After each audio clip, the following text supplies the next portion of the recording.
Okay, hello, good morning, good afternoon, good evening, wherever you are, and welcome to the AANMC Virtual Fair. So we have the last today of our panels, and I'm really excited to have our docs with us today. These are folks who have gone through the programs and have various different ways that they're using their naturopathic education. And so I'm going to just we have the folks up on the screen right now. So from Bastyr, CCNM, both Boucher and Toronto campuses, NUHS, NUNM, and SCNM. So the way that we're going to do this is I'm just going to have each alum talk just a little bit about their journey. And if you can keep your answers pretty concise so that we can get through everyone and get through all of the questions and have some time for Q&A, that would be awesome. So I'm going to just start by calling on the folks in the order that I see you on my screen. So Dr. Bishop, can you tell us a little bit about your journey to become an ND, how you ended up where you are? Sure. Can you hear me okay?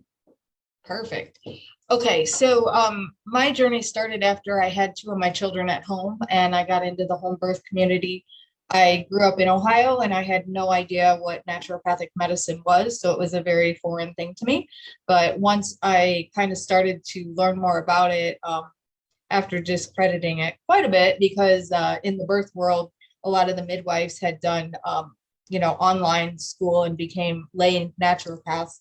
And so I didn't think it was a real doctor. And then I found the school in Arizona actually by chance because I missed the deadline for DO school by 3 days and was absolutely devastated because that's quite a process and couldn't apply for 6 more months. So I started looking up other naturopathic things, and SCNM's website had verbatim things that I had said. And so I was like, well, I need to check this out. And so ended up in Arizona for school. Because it's super warm. So I didn't look at any of the other schools. Sorry, guys. And that was how my journey started. Thanks. Excellent. Dr. Petshow. Awesome. Can you hear me okay? Great, wonderful. I'm Dr. Emma Petshow. My journey to medicine and naturopathic medicine started at a pretty young age. My father was diagnosed with cancer, and so I was around the health and medical field a lot as a child. Didn't know what type of doctor I wanted to be, but knew I wanted to be a physician. That really helped look at the whole picture, was integrative, focused on nutrition and lifestyle change, and didn't know what that looked like. Like what Dr. Bishop said, I didn't know about naturopathic medicine going through my undergrad. I applied to all kinds of medical schools, every which one all over the country, and then by chance found a webinar through AANMC, and then attended a visit day at NUNM, and finally felt like my search for my medical home aligned with my personal view of medicine. And so from there, the rest is history. I've been practicing in Oregon ever since. Thank you, Dr. Manning. Hi, thanks for having me today. My path, I grew up in Pacific Northwest as well, and I had actually gone to a health careers fair in high school, and one of the presenters was a naturopath. At the time, I remember thinking, that sounds great, I really love it, but could you really make a living in that career and in that field? Well, as I was proceeding, graduated high school, then into my undergraduate studies, pre-med track, doing a lot of shadowing in hospitals and with other physicians in their clinics, I got pretty disillusioned with the conventional medical model, realizing that unfortunately, it's not so much about patient care sometimes and about maximizing profits and driving procedures. So I really kind of took a bend in a different direction and studied philosophy. And I went and got a master's degree in philosophy, which was great. And it really informs what I do on a daily basis, but it's not practical enough. I still wanted to help people. That was my calling, is to help people. And in the back of my mind, I thought, what about that naturopath? I went to a exploration day at NUNM, and the field had advanced a lot, and the scientific rigor and the professionalism had advanced. And so I signed up right then and there. Yeah. Thank you, Dr. Edelati. Hi, everyone. So I always sort of knew that I was interested in the health field and helping people. So I did my undergrad at University of British Columbia in psychology and family science. And then I was considering getting into counseling when I came across this magazine that just talked about naturopathic medicine and what it entailed. And so the more I looked into it, the more interested I got, and it was just in tune with my own lifestyle and how I like to live. And then I just applied to the Canadian College of Naturopathic Medicine in Toronto, and that's where my journey began. Thank you, Dr. Peters. Absolutely. Yeah, my journey started with, I worked in health food stores in a variety of roles for a long time before, and I had a whole career there before I decided that I wanted to do something different. And so I was involved in the health food industry for a long time, and naturopathic medicine was certainly on my radar. I also during that time became a registered holistic nutritionist in a nutrition nationwide nutrition school in Canada here. And then saw some folks that way, continued to work in health food stores, and eventually just felt like I wasn't able to both access the amount of tools that I wanted to do or wanted to utilize with folks, and was not focusing on the type of things I wanted to eventually moving up in the health food industry world, where I was doing less one-on-one care and other types of things. So at some point I sat down and made a list of the things that make me happy in life and thought about the careers that could allow me to do that. And naturopathic medicine, being on my radar, was one of those things that allowed me to put those happiness tools into practice. And so then eventually just left my job at the health food industry and went to get an undergrad, and eventually onto the naturopathic school that I went to, which was Boucher, the Boucher Institute of Naturopathic Medicine, and which is now CCNM Toronto, or Boucher campus in Vancouver, New West. Excellent. Dr. Maggie. Hi, I'm Dr. Maggie Pilat-Rizzuto. So similarly to what some of the other doctors mentioned, I kind of always known I wanted to go into a health profession, specifically become a physician, but I didn't know exactly which field I wanted to go into. So when I was doing my undergrad at Loyola, I did a lot of shadowing, and I shadowed conventional doctors, and I saw a lot of issues with the way they practice. I didn't really want to practice that way. I wanted to spend more time with my patients and take a more holistic approach. Instead of treating the disease, I wanted to treat the patient. Eventually, I stumbled upon naturopathic medicine, and I shadowed a naturopathic doctor in my area. I went to visit the school that I ended up going to, which was NUHS, which is in my area, and I loved it. Everything seemed to just fit with the way I wanted to practice, and seemed like a really good fit for me. So I applied to the school, and it was wonderful, and I'm really happy with my choice. Thank you so much. Dr. Lulu, please. Hi, everyone. Thanks for having me today. My journey, I think it's such a great question. I was going on my honeymoon and I was going to Seattle, and I'd heard about Bastyr University, and I was a massage therapist and I was studying herbs and aromatherapy, have a big love for nutrition. And I was like, told my husband to be at the time, like, I'd love to go check out this school. I've heard really great things about it. So we stopped in at Bastyr, and I immediately fell in love with it. I fell in love with the campus and just the vibe, which is really important to me, being in nature with the forest, and also their program. It just really resonated with me about what I wanted to do with my future as helping my patients with natural medicine. And so that's kind of how I got started. It was just a journey of love. So on that note, the next question that I have for you all is, what do you love about the career you have made for yourself? However that career has turned out. Dr. Lulu, why don't you start, and I'll just go in reverse. Sure. Yeah.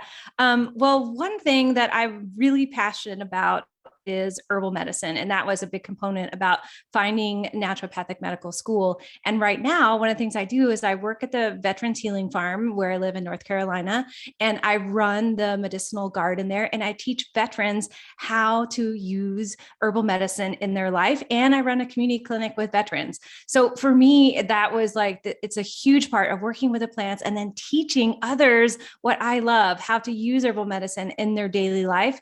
And I think that sums it up about what I love. I love plants. Awesome. Dr. Maggie. Great. So I think for me, it's just the different options that we have. I always say that as naturopathic physicians, we have so many different modalities in our toolbox. We learn so many different modalities in school, and then we can each kind of choose what we like and what we're passionate about and what we want to use for our patients. So like Dr. Lulu said, she's really into the botanical medicine. Someone else might be homeopathy, someone else might use something else. So I think having all those tools is wonderful. And then the second thing is just the freedom that we have. So being able to be very individualized with each patient and really taking a very individual approach to every single patient that we treat. I think that's my favorite part. Thank you. Dr. Peters.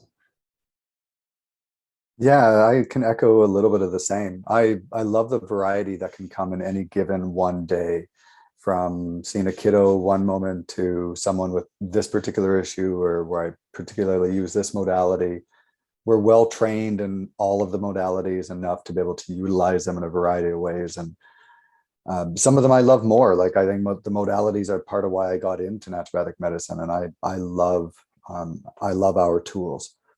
I'm relatively new into practice overall, so what I'm loving about it certainly changes and is growing. And part of what I love now is the flexibility I have with my own time and my own schedule, and being able to be a bit of my own boss. And I love, and I equally love and equally feel frustrated at the same time with my own growth and watching and seeing how that morphs over time. But I love being surprised by things that I wouldn't have expected before, and there's a lot of that. Awesome. Dr. Edelati. I love just seeing different cases every day, and there's so much variety in what we see and what we're able to do with both acute and chronic cases. And again, what's already been mentioned, the different tools that we have and how we can combine them. For example, we can use acupuncture and herbs at the same time. So I think it's generally, the scope of practice that we have, and the different abilities that we have in terms of treating different patients. And of course, always, looking at how incredible the body truly is in healing itself when we sort of nudge it in the right way. Well, one thing I can say that I love about this panel is there is so much diversity here in how you are all practicing. We've got folks that are, using botanical medicine, using injection therapies, that are brand new graduates that have been out in the field for a long time. And so, folks, feel free to share all of that as we're going along and continue. Dr. Manning. Well, as somebody with a philosophy background, what really drew me to this profession is our unique philosophy for our profession. And really, it is unique. And honestly, it's a great system that other medical fields should aspire to. And that's what I really like about it. I mean, treating the whole person, prevention, utilizing the healing power of nature, treating the root cause, all of these things that are our principles of naturopathic medicine that we can implement on a daily basis, hands-on, clinically, to get our patients well, really works, and it's the foundation for what we do. That's what I really love about the profession. Personally, the modality that I use are mostly injection-based therapies in order to help my patients for their musculoskeletal complaints.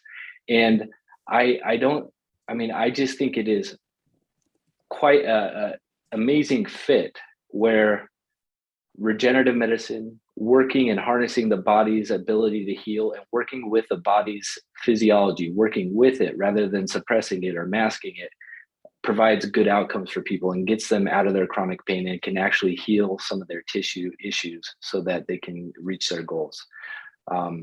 Yeah, our philosophy is amazing and should be shouted from the rooftops. Thank you, Dr. Pecho. Yeah, and Dr. Manning, I'm going to build off that because my love for medicine and love for this medicine, what I do really stems from our principle of docere, which is doctor as teacher. I have a passion for education. And so I own and operate my own business, Empower You Health and Wellness in Oregon. And I also am a full-time faculty at Warner Pacific University, where I teach undergraduate pre-med students and try to open their eyes to integrative and other types of health modalities. And so my ability to combine teaching both in the clinical sense and teaching in a real, science sense in my day-to-day life is my passion for this medicine, and really just helping patients empower themselves to heal and empower them to improve their health through that docere, doctor as teacher piece. Thank you. And Dr. Bishop. All right. Well, I have to confess that I'm a bit of a rule breaker. And so what drew me to this medicine was that I didn't really have to stay in the conventional system. So the model that I run is called direct primary care, and it's all cash based. So I'm not under the influence of the insurance industry or the pharmaceutical industry. And I love that I'm able to do primary care. I take care of generations of people, and the relationships that we get to have with those people is priceless. So I love all of that. Awesome. So building on that, Dr. Bishop, I'm just going to go round the back end here now. Talk a little bit about lessons learned. What do you wish somebody told you when you were considering this, or what do you think NDs starting out should know? And I know Dr. Bishop is in our residency program. She oversees resident students as well. So, if you could speak a little bit to some of that advice that you wish you had, and maybe that you impart on the residents. I definitely wish that everyone knew that they should do a residency, for sure. It's really difficult to go out and just start practicing. Medicine can be scary, right? And we have people's lives literally in our hands. So I think that the residency is vital to your success, for one. And I think the other thing that I've learned is this degree affords you so many things. I mean, you've heard that people teach with it, and I've been asked to do different speaking engagements with it, and you can do primary care, and you can, it just affords you so many opportunities. Lots and lots of lessons of what I've done wrong, but I'll leave that for another time, and anyone can contact me indirectly for that. Thanks. Thank you. Dr. Pecho. Awesome. Yeah, I think there's so many things I wish I knew back in the day, but one of the pieces I was reflecting on this morning. One of the things I wish I knew the most was I'm a very linear person. I'm a very science-based person. And so I was thinking step by step by step, get into medical school, pass my board exam, get a residency, become a physician. And I didn't do a lot of vision planning until later on in my residency time of what I actually thought life would look like as a doctor, as a physician.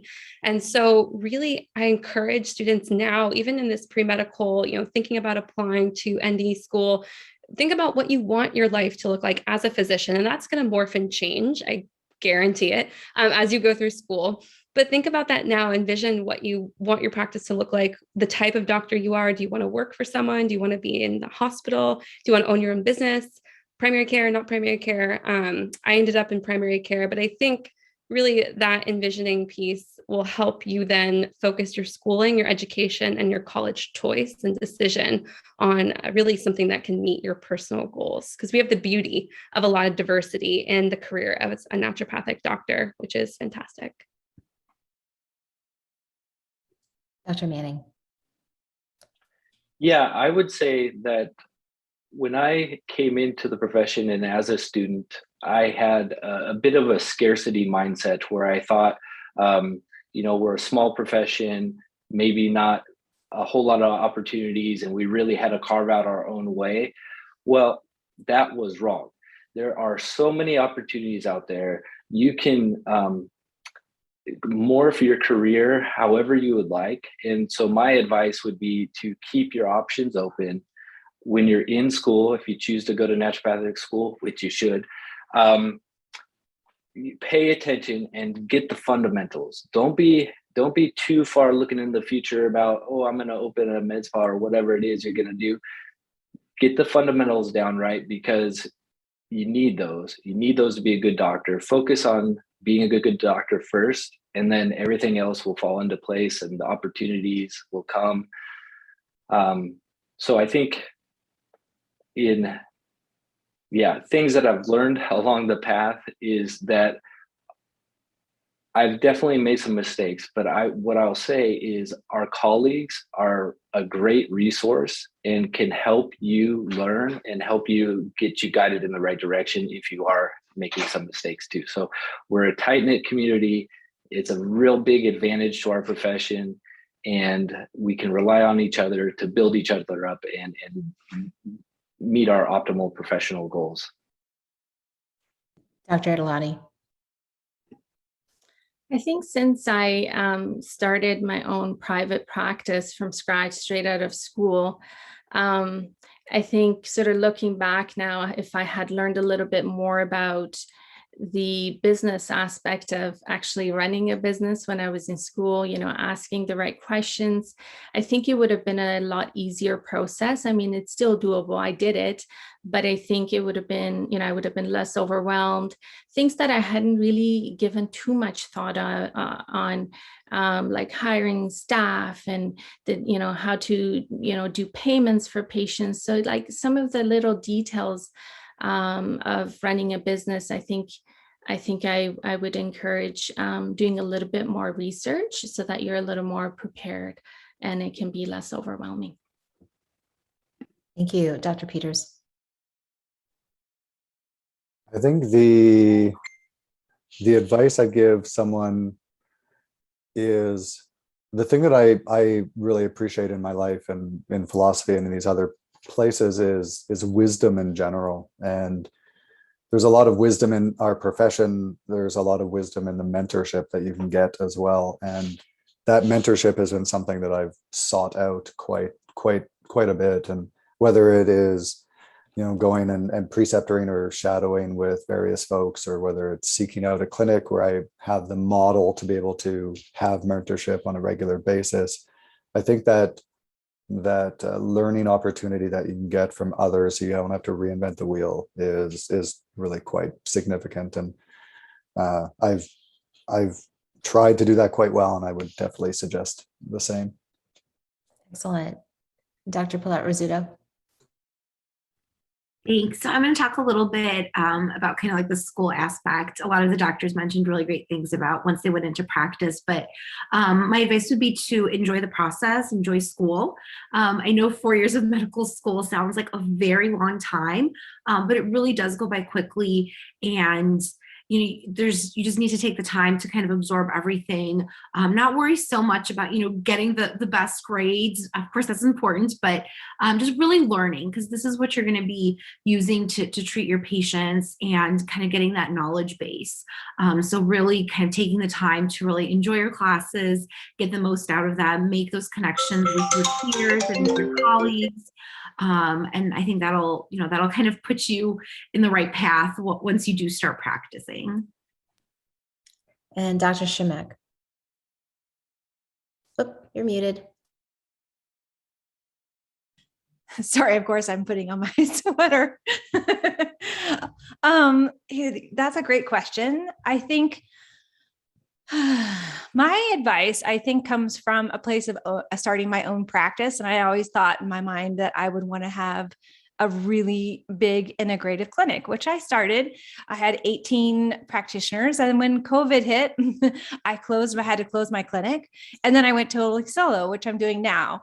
So I wish somebody had told me that to think about whether or not I wanted to be a manager, because that was never my goal and passion. I want to help patients. I want to live my life and have fun. And for me, I think that would have been my best advice, is to, do you want to be your own boss? Do you want to work for other people? Do you want to manage other people? What do you want to do with your passion? And I loved what Dr. Maggie said about really enjoying school and loving it and creating the friendships and relationships with those people in your school. Because I still have those. Every day I can reach out to one of them and say, hey, how can I help with this case?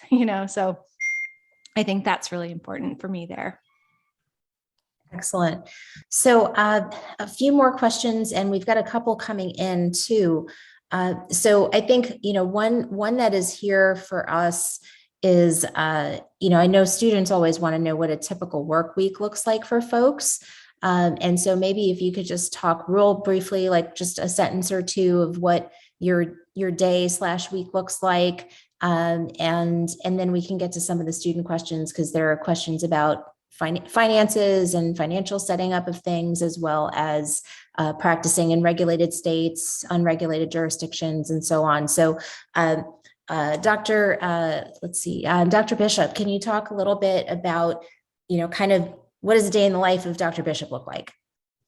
Sure. So I run a clinic. We have 4 physicians, 3 MAs. There's about 13 of us on staff here, and we have 2 clinics actually now. So my day starts pretty early. I get here around 7, just so that I have some alone time to kind of do all the admin type things. I see patients currently 3.5 days a week because I'm kind of backing out of patient care. And then we are done by 5 every night. We find that to be really important because we value the family structure, and we want our docs to have a really, as much of a balance as they can get. So that's kind of a synopsis of my day. Thanks. Dr. Pecho. Yeah, I'm going to expand to a week, but keep it the same time that I talk, just because I wear lots of different hats. And that's just something that I've done ever since I was young, all the way till now. So about half the days of the week, I'm in my own clinic practice that I own and operate. I take insurance, and I also see patients cash-based. So I do a little bit of both. So I do that about 3 days a week where I'm seeing patients virtually and in person, thanks to our current pandemic that started a lot of virtual care. The other 3 days of the week, I'm in an educational setting, teaching undergraduate students, both in the lab and lecture setting. So I balance both. And then, of course, I fit in some track and field coaching and playing with my dog when I can there too. And the admin stuff, I guess I run my own business. So all of the things that come with running a business, I should say that's a big part of my week. Thank you. Dr. Manning. Well, for better or for worse, I don't run my own business. So that's not on my plate, luckily for me at this time. But my typical week, I'm part of a specialty practice, and we're an integrative clinic. I'm the only ND at a practice with 3 other MDs and a PA. And we have a real big clinic really focused on pain management and regenerative medicine. So I'm doing consults about 2 days a week, doing procedures 1 day a week. And then I have a 3/4 day that's kind of a float and doing admin and teaching. I do host an NUNM student shift at our clinic. So 4th year students that are primary getting their clinical experience, I teach them on diagnosing musculoskeletal conditions and how to do diagnostic ultrasound. So teaching, and then I'm also involved with some of the organizations within our profession, including a Naturopathic Orthopedic Medicine Academy and the Oregon Association of Naturopathic Physicians. So we have a lot of work getting the word out, protecting our rights and protecting our scope. So I'm involved with those organizations as well. Just as a side note, my wife's a naturopath as well, and we have 2 little kids. So that's my running a business, is our household right now. That's plenty. Dr. Edelati. So I run a solo practice. So typically I do 4 days a week at the office, and then I do 1 day at home where I work on the sort of more business related paperwork, maybe banking, depending on sort of what are some of the business aspects that are pending. So I'll get that done on that 1 day when I'm working from home. And, I see different patients every day, and depending on what I'm seeing, I might be doing multiple consultations. I might be doing B12 injections. If I'm seeing, say, a joint injury, I might be doing a prolotherapy session for that day. So it just varies depending on the day. Excellent. Dr. Peters. Yeah, so I work at the Canadian College of Naturopathic Medicine. And so 1 to 2 days a week, I'm doing that job and part of the continuing education. And then the other 3 days a week, I'm in clinic. And so I see patients those 3 days. And most of the rest of my time is either marketing, advertising, doing some of the business stuff, and or prepping for those patient visits, which is a pretty significant amount of time for me, at least at this point. And then outside of that is, yeah, just normal household, doggo, all sorts of, family balance stuff. And yeah, about 3 days a week in clinic and 2 days a week doing another job. Dr. Maggie. Yeah, so I work part-time, 3 days a week at an integrative clinic. So that affords me a really good work-life balance. And I do work at an integrative clinic with another MD and some other specialists as well. Being in a pre-licensed state, we don't take insurance, so it's a cash-based practice. But yeah, I mean, my day varies from day to day. Sometimes it's super busy. I'm doing a lot of IVs. Other days I'm seeing more patients for like hormonal treatments or food sensitivities. So it really varies by the day. It kind of keeps it very interesting. Thanks. And Dr. Lulu. Well, I'll try to keep my week brief, but I do a lot behind the scenes. So Mondays, I work out at the farm that I mentioned, the Veterans Healing Farm, where I run the community clinic. I see patients out there just a couple hours, 3 hours. And then on Tuesdays, Wednesdays, and Thursdays, I see my own patients in my own practice via telemedicine. And I run a lot of programs. So I'm doing programs in the evening and doing a lot of webinars. I write for magazines. So I do a lot of education via that way. I also I have a published book. So I'm always promoting that. Then on Fridays, I work at the farm where I have a squad of veterans who works with me, where we're working in the garden and learning about plants. And then I'm always doing lots of social media because for me, that's a way I can really educate patients in a different way. I work in an unlicensed state. I think I might be the only one. But so for me, it's really important that a particular piece is to really be out there and educating patients in a different style, so to speak. So that's kind of like how my day rolls out. I do lots of behind the scenes. I have a virtual assistant who helps me kind of putting all the pieces of the puzzle together. And I think that was kind of a theme for a lot of us, is wearing a lot of hats, especially when you have your own business. There's so many different pieces that you never even think about when you're in school. Excellent. So there was a question about affording naturopathic medicine and oops, sorry, of course, my phone is ringing right as I'm asking questions. It's been one of those days. So the question is about, I think a lot of times people feel, and Dr. Manning, you might have talked about this earlier, but people are maybe sensitive that this may not be accessible to them, or how do you make a living at this? And so Dr. Manning, since you started with that earlier, I know a lot of folks are, can I make a living doing this? How do I pay off school? Is that something that is feasible? So maybe if Dr. Manning, you can kick that off since you broached it earlier. Sure, be happy to. I'll start. The simple answer is there's no easy answer, but there are ways to do it. And like for our family, I met my wife at naturopathic school, and we knew if we were going in that together, we were both taking on the burden together of paying for the naturopathic education. So it wasn't just one bill, it was 2 bills that we were paying. And she works at a non-for-profit clinic and working with immigrant population and uninsured patients, Spanish speaking only, and she's a native Spanish speaker. So her loans will be forgiven after working there for 12 years. Mine, I'm going to have to pay back myself, but luckily there are opportunities out there to, one, finance it through federal financial aid and then pay it back later. And there are ways to get loan forgiveness. When I was originally kind of looking through healthcare careers, right? You see all these awesome salaries and incomes for like surgeons and specialties, and then you get down to like PAs and nurses and such. And I was kind of like, where does a naturopath fit on that scale? And what I have found 3 years out, and in my practice, I'm definitely closer towards the higher earning type of specialty practices, and working mostly in an insurance-based model.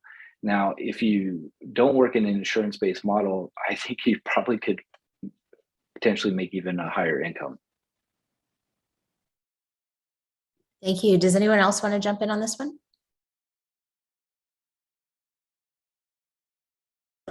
Go ahead. So yeah, so I know someone's even asking about like, you know, being in an unlicensed state and also how you have opportunities that way. So I'm in an unlicensed state as well. And I think, you know, there are opportunities out there. So sometimes you have to kind of make them yourself and, you know, reach out to different, either like different physicians or reach out to different institutions and kind of, you know, find a spot for yourself.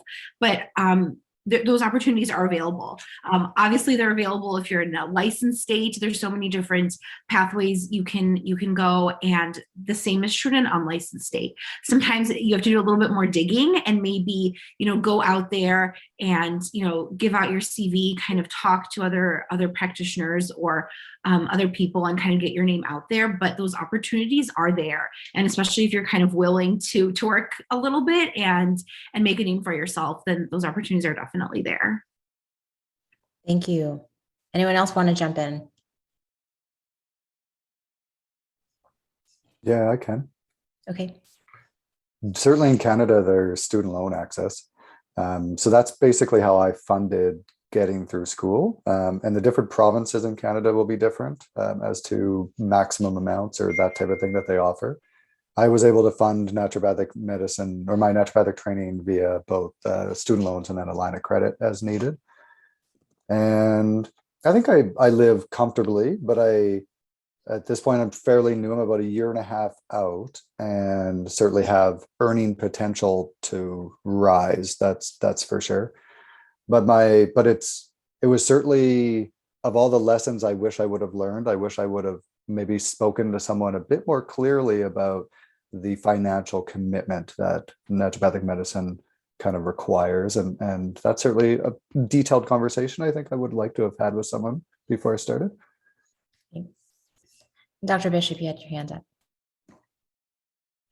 I was just going to say that as someone who runs a cash-based practice, to put it like Dr. Manning said, I would say, yeah, I earn substantially over what most specialists make, and our physicians I'm able to pay them at a physician salary as well for our area. So, you know, I think the cash, don't discredit cash would be my message.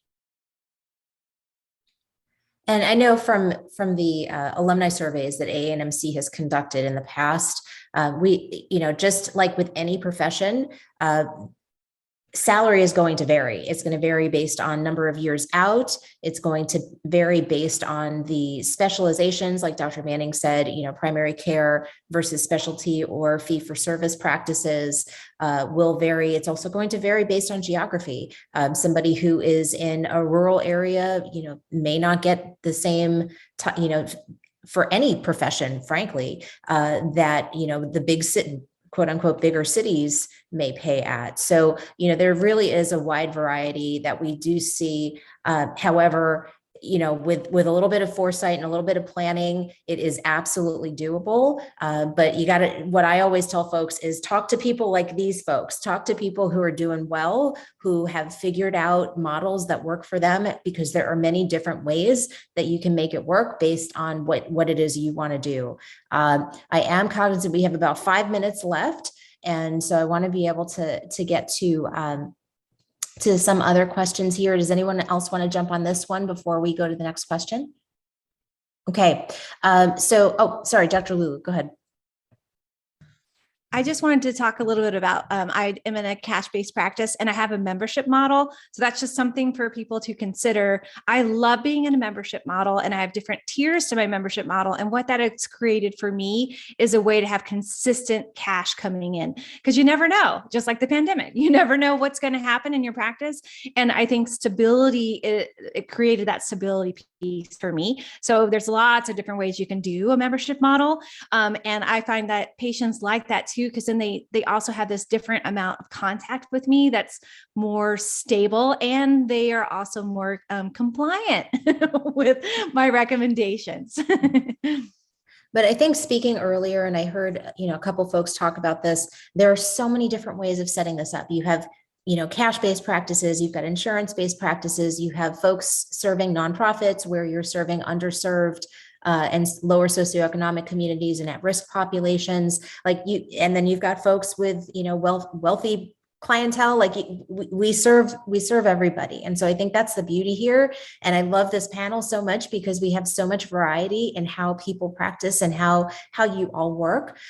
So there is a question here about, creating a practice. And I know several of you have. So I'm wondering if a couple of you can speak to, some tips and tricks on building a practice. I know Dr. Bishop, you talk about that quite a bit with your residents. So maybe you can start off there.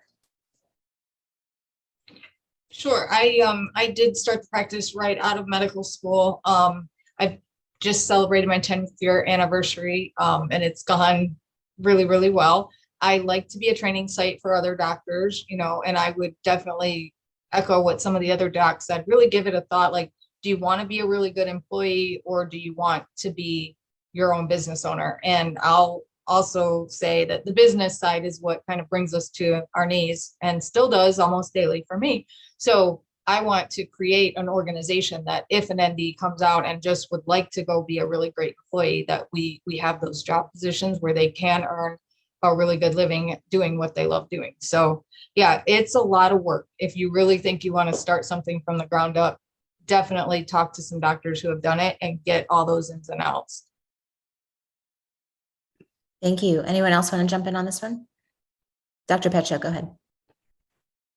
Yeah, I'd love to. Thanks. I've had the privilege of working in multiple different medical models since graduation. So I've been an employee for more of a community-based clinic. I've worked at NUNM actually as a faculty, both in their clinics as well. And then now I own and run my own practice. So I've had the opportunity to see which one I like the best. And by far, obviously, I like running my own practice. That's what's worked for me the most. But I think it's important to recognize that if you are going to run a solo-based practice, you're going to be your accountant, your biller and coder, your business manager, your supplier. So making sure that you have training or support systems, in my case, set up around you to help set up yourself for success, because those are things that you're not going to necessarily learn in medical school. You're learning how to be a doctor, and a great doctor as a naturopathic physician, but you won't necessarily know how to be an accountant. So make sure if you want to go in that route, surround yourself with people or resources to help you set yourself up for success. And that's such a great point, because I've heard from so many folks over the years, where they have spent extra time, know what you're good at, know what you like to do, and then hire everything else out. 100%. Absolutely. Don't spend time banging your head against the wall with numbers if that's really not your bag, or if it's going to take you 3 times as long to do something that could have been hired out. Know what your time is worth, and then know where that time is best spent.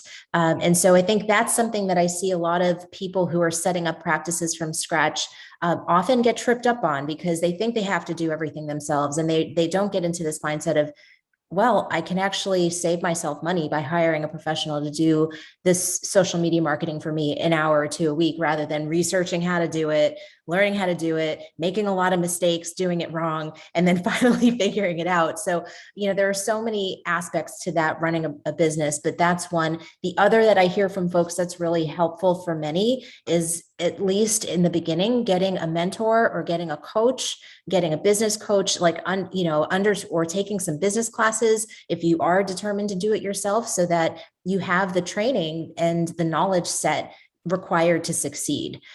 So just because you want to do something doesn't always mean that you're going to do it well. And so give yourself the tools so that you can do it well. So we have 1 more minute left. So does anyone have any parting words for our audience here today? Any last thoughts? Dr. Lulu? Did anybody talk about setting up their dispensary when I came in? I missed a couple minutes. No. So I think that's a great little last minute tip, is to do really small or only do like an online dispensary and not put all your money into setting up a massive dispensary in your clinic or, in your home office, whatever that's going to be, because it can expire. That happened to me. I bought a lot. The companies might say like, buy this package or something like that. And then you have those products expire. So that can be a big waste of money in the beginning. So start small, set up your protocols that you like, the products that you like to use, set up an online dispensary. There's great ones now. It's really changed. I don't need to talk about them necessarily, but there's some really great ones. That would be my good advice. And then if you like to make stuff, customize that for your patients as well. Thank you so much. So with that, I am going to say a big heartfelt thank you to all of our alumni who joined us today. Thank you to the students who have taken time to join us for this AANMC Virtual Fair. And with that, we are going to wrap up the day. And so I bid you all best of luck in your paths. Docs, I hope that you continue to have heartfelt success in following your passion. And thank you for joining us today at the AANMC Virtual Fair. Have a great rest of your week.